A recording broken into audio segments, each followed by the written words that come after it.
Coming up on OU Nightly, fire danger for most of the state. I'll have the details coming up.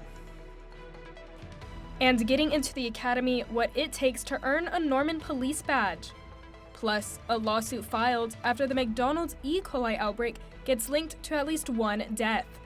This is OU Nightly.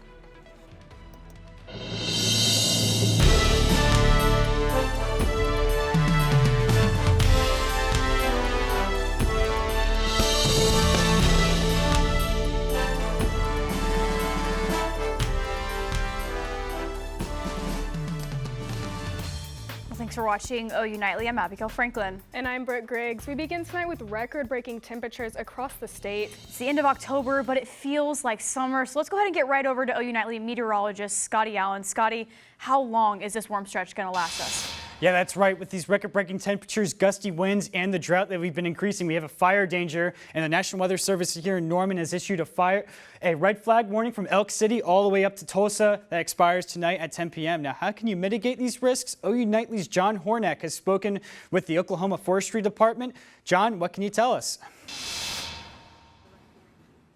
Hey, yeah, Scotty. So, this unseasonable heat comes with some seasonable risks. See these crunchy leaves like this, blowing away in the wind. They're all crunchy. They're just looking to start a fire, and then there's currently 4 fires burning around Oklahoma right now, and there's been 17 so far this month. And I spoke with the Oklahoma Forestry Department about ways to prevent some of these fires, from going on. Anybody out there considering doing intentional burning prescribed fires, I'd really hope they would wait to do that. Now, in nearly the entire state, it's just not a good time to do it. So the Forestry Department says, be careful when dealing with some of these fires in the outdoors. Just be careful around all this stuff. Scotty? Thank you, John. As you can see, it's breezy out there and those dry conditions, so please do not start any fires across the state. And right now we have these record-breaking temps. Yesterday we shattered that record, 90 degrees, that was previously set at 89. And today we're approaching the record that was set back in 2003 of 91 degrees. It's currently 90 degrees there in Oklahoma City. So coming up next, we've got fire danger, a weekend cool down, and what's coming up right here, Weather Fest forecast. Thanks, Scotty. We'll see you in a few. And breaking news coming into our newsroom this afternoon, the LA County District Attorney's Office is about to announce a resentencing in the case of Eric and Lyle Menendez. OU Nightly's Cariana Gambona is watching this story from the newsroom. Cariana. Brooke, the district attorney recommends the brothers be eligible for parole immediately. We will have to wait to see if a judge agrees. Eric and Lyle Menendez were convicted of murdering their parents more than 3 decades ago. The brothers did not deny killing their parents, but argued they should not be convicted because they acted in self-defense after enduring a lifetime of abuse by their father. They also filed a motion asking the court to reconsider because of new evidence. As soon as the judge makes a formal ruling, we will bring it to you. For now, in the newsroom, Cariana Gamboa, OU Nightly. Thanks, Cariana. We'll continue to follow this case in our newsroom. Back here in Norman, the police department is searching for new officers, but earning the badge is an involved process. We spent the day with the department to learn what it takes to become a police officer. To earn the badge. It's definitely a serious choice to make. It is a journey. It's a very long process. All a part of the steps to becoming a police officer. You have to be patient. If you really want to pursue this career field, if you're really serious about it, I think Norman is a good place for it. We're not too big, not too small. There's still a lot of opportunity. In order to even apply, there are certain qualifications. Per the state pension system, they need to be between the ages of 21 to 45. They need to have a driver's license. They need to have no prior felony convictions and be in a good mental state to be able to make good decisions. Once the initial application is accepted, you begin a 7-step process ranging from physical and mental evaluations to background checks. And once they complete all those steps, after about 4 to 6 months, then they're given a final offer to go into our police academy. Opening the door to mastering laws, 9 times out of 10 they're aggravated. Firearms, vehicle operation. This is a fairly new car. arrests, Back here and from here. and much more, all leading to earning the badge. I can move him. So once they complete the academy, they are given a pretty significant bump in pay, and they'll immediately go into field training with a field training officer, which lasts approximately 4 months. And then they'll be out on their own, assigned to a beat on a shift as a full-fledged police officer. Norman Police Department is accepting applications until October 27th, and information on requirements and how to apply can be found on newnormancops.com. Now turning to politics, we are just under 2 weeks away from Election Day. OU Nightly's Willie Gillespie has an eye on politics from our election center. Willie? Yeah, Brooke, like you said, we're just 2 weeks away from election night here in America, and Maryland is the latest state to begin early voting. Polling locations opened there this morning, and they're not the only ones. According to CBS News, 47 states and the District of Columbia offer early voting. Early voting in the Sooner State begins Wednesday, October 30th, with polling locations opening at 8 a.m. On the campaign trail, Vice President Kamala Harris appeared on a CNN town hall last night. Former President Donald Trump was also invited, but did not appear. Harris spoke about his no-show. Yet again, Trump not showing up, refused to be a part of a CNN debate, and clearly his staff has been saying he's exhausted, and the sad part about that is he's trying to be president of the United States. And Harris continued her campaign stops today in Atlanta. As for Trump, he's talking about what one of his first moves would be if he's reelected. He commented on a conservative talk show this morning that he would fire special counsel Jack Smith, quote, within 2 seconds if elected. Smith is the special counsel who brought federal charges of conspiracy, among others, against Trump. And if you're looking to learn more about the upcoming election, you can check out a moderated discussion here on campus tonight held by the OU Economics Club. It's in the Gaylord Hall Auditorium at 6 p.m. A busy few weeks ahead. Brooke, Abigail, back to you. Thanks, Willie. A lawsuit is filed against McDonald's for an E. coli outbreak, killing one person and leaving dozens sick. CNN's Michael Yoshida has more on the outbreak. A Colorado man is suing McDonald's for an E. coli outbreak linked to the Golden Arches famous Quarter Pounders. The hottest, juiciest Quarter Pounder yet. According to the lawsuit, the man bought and ate food from his local McDonald's in early October. 2 days later, he got sick and ended up in the emergency room, and later was diagnosed with E. coli. The man's lawsuit accuses McDonald's of product liability, negligence, and breach of implied warranties. Consumers go to restaurants not expecting to get poisoned. Attorney Bill Marler is representing 2 patients who fell ill in Nebraska. So far, the E. coli outbreak has led to at least 49 illnesses in at least 10 different states, including 1 death. The U.S. Food and Drug Administration says beef patties or slivered onions on Quarter Pounder sandwiches are the likely source of the contamination. If it is found that the onion supplier supplied them contaminated onions, so they can say, yes, it's my fault, I served you the hamburger, but the onion supplier needs to pay for it.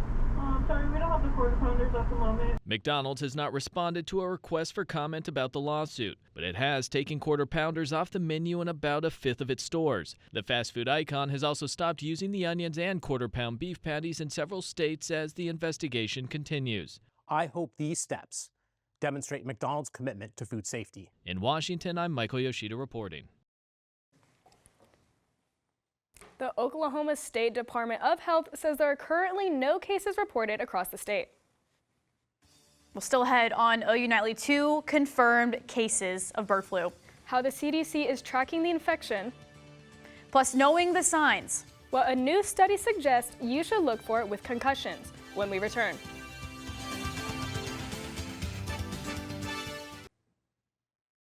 Questions over a new case of bird flu in a person. Plus, new numbers show a sharp increase in child obesity in the U.S. OU Nightly's Savannah Simmons has the details in today's Health Beat. Yes, ladies, the CDC says blood testing in Missouri reveals a second person has contracted bird flu, but was not exposed to an infected animal. Health officials say the source of the virus remains a mystery, but say that patient lived in the same home as the previously reported case. It's not clear whether the virus can be passed person to person yet. This year alone, more than 24 people have tested positive for bird flu. The number of kids and teens with obesity has jumped over the past 2 decades, according to the report from the CDC. 14% of children between 2 and 19 had obesity in 2000. That number sharply increased to 21% last year. Some doctors says factors like access to fresh fruits and vegetables can contribute to the surge in numbers. A common gesture could be a telling sign of a concussion. A new study says a quick shake of the head after a hard hit could signal that a person has a head injury. Some researchers say recognizing this could help reduce the number of undiagnosed concussions. And lead paint dust in your home could lead to lasting health effects. The EPA warns prolonged exposure could hurt brain development. Ladies? Thanks, Savannah. Coming up, the Norman Fire Department is working to have quicker response times. How a new device is helping firefighters take down flames faster when we return. How long are these record temperatures going to be lasting? I'll have more coming up.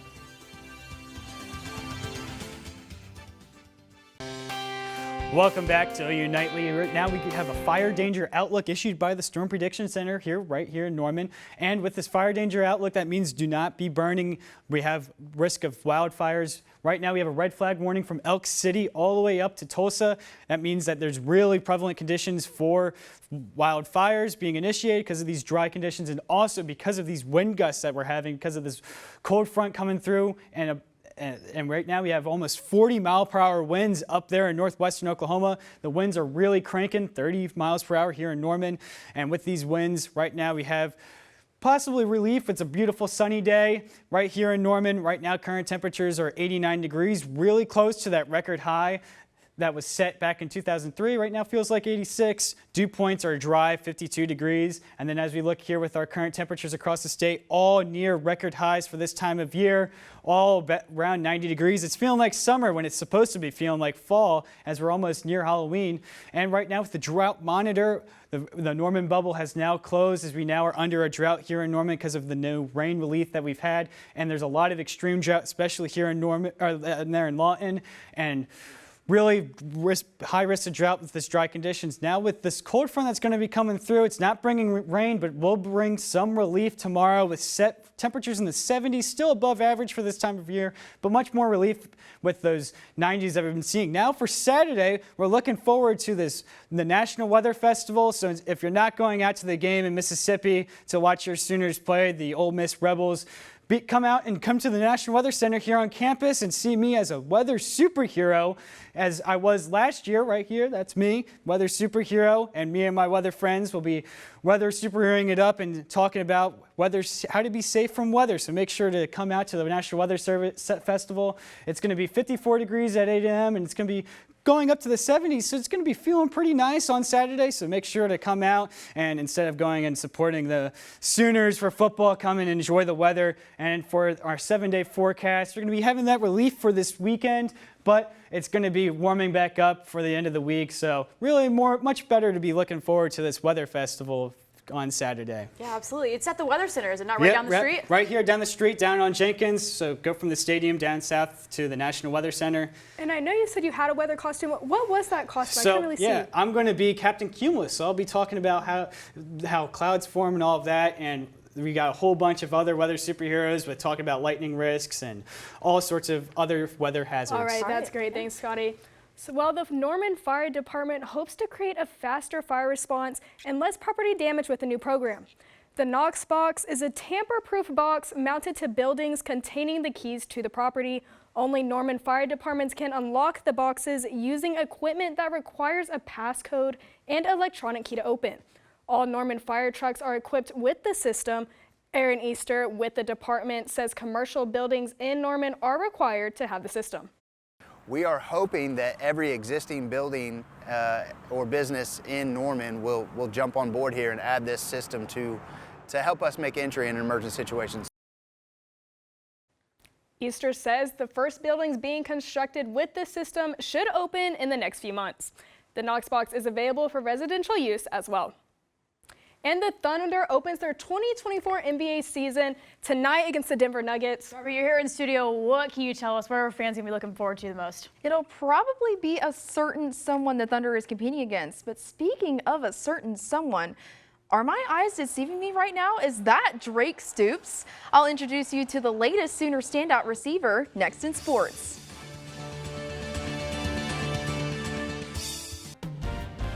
Hello, I'm Darby McCormick, and it's time for sports. With so much change to OU football's coaching staff, you can rely on the injury report to stay the exact same. 4 wide receivers, 2 defensive backs, and 1 offensive lineman are all out for the Ole Miss game, with running back Gavin Sawchuk labeled as doubtful and Deion Burks labeled as questionable.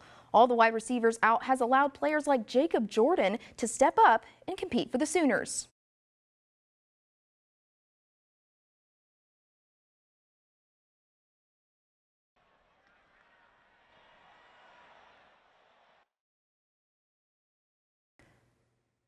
Well, we're experiencing some technical difficulties right now, but even with their own injuries, let's head over to the Thunder, who's looking forward to fire on all cylinders for their season opener against the Denver Nuggets, who will also start their season in the Mile High City. The Thunder square off against a familiar face in Russell Westbrook, who was with OKC for 11 seasons. But let's keep things on the court with adding a little bit of Sooner magic to the mix with Atlanta guard Trae Young and Warriors guard Buddy Hield. Young led the Hawks in points with 30 and also assists with 12 in a 120-116 win over the Nets. Hield scored 22 points in just 15 minutes off the bench for the 139-104 victory against the Trailblazers. Now let's bring it back to the LNC, where the OU women's basketball team was picked 4th in the preseason SEC coaches poll. Some other coaches' picks to note are junior center Reagan Beers, labeled as a first-team All-SEC member, and redshirt senior Skylar Vann as a second-team All-SEC member. In McCaslin Fieldhouse last night, OU volleyball learned how to hang 10, or 3 sets that is, on the Alabama Crimson Tide. This is the team's first sweep in SEC play. Junior outside hitter Alexis Shelton had a match-high 11 kills and notched her 21st straight match with double-digit kills. But there was another shutout just down Jenkins Avenue at Loves Field. OU softball took on Seminole State, coached by former Sooner Amber Flores, in front of 1,508 Sooner fans, a new fall ball record. OU won 10-0 in the first 6-inning game and 5-0 in the last 4-inning game. Abigail, Brooke? Well, thanks, Darby. Still ahead, a parent's worst nightmare becoming a reality on the way home from a child's birthday party. Yeah, see how strangers driving by came to the rescue for this family in need, coming up next.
Daily updating you from the newsroom. President Joe Biden announcing this afternoon he's issuing a formal apology over the Indian boarding schools that lasted for generations, leading to the deaths of nearly 1,000 indigenous children. Oklahoma was home to 87 of those boarding schools. This is the first time a president has issued an apology for the policy's impact on tribal nations. President Biden is set to meet with a tribal leader tomorrow in Arizona. Abigail, Brooke, back to you. Thanks, Madison. Well, 2 parents had to act fast after their 3-year-old started choking. Yes, the family pulled into a median to try and dislodge a candy when other cars started to take notice. Strangers blocked off the highway as the parents did everything they could to help the child, even turning her upside down. As a last resort, the parents grabbed a life vac device out of their car that ended up saving their daughter's life. It's really amazing. Those devices, they do a lot. I've seen a lot of those on social media. But we're taking one last check of the weather. Scotty, what do you have for us? Yeah, right now we have that fire danger for western Oklahoma because of these high wind gusts and record high temperatures. So right now, as you can see, we have that red flag warning issued by the National Weather Service here in Norman, from Elk City all the way almost up to Miami. So from the southwestern corner all the way to the northeastern corner, seeing this fire danger. So please make sure you don't have any fires, because it's really dry out there. And then I'll look for the 7-day forecast here. We're going to be cooling off for this weekend before temperatures get a little bit more in the 80s. But then as we go to Halloween, maybe that 65 will stick around and be a nice fall-like day for Halloween. And maybe trick-or-treating will be fun and really dressing up in our costumes. So yeah, that should be fun. I see that. 65 looks really nice. Is trick-or-treating still a thing? I don't think it is, but I'm putting a bowl out for the kids that come to my house. Okay, because I love me some trick-or-treating. Are we dressing up? I might buy my own candy for this year. You guys dressing up? He's got. Yeah, with my weather friends, we have a trunk or treat at the National Weather Center. Well, thank you for watching OU Nightly. I'm Brooke Griggs. Be sure to watch tomorrow at 4:30 for more news and Big Friday Sports. Good night.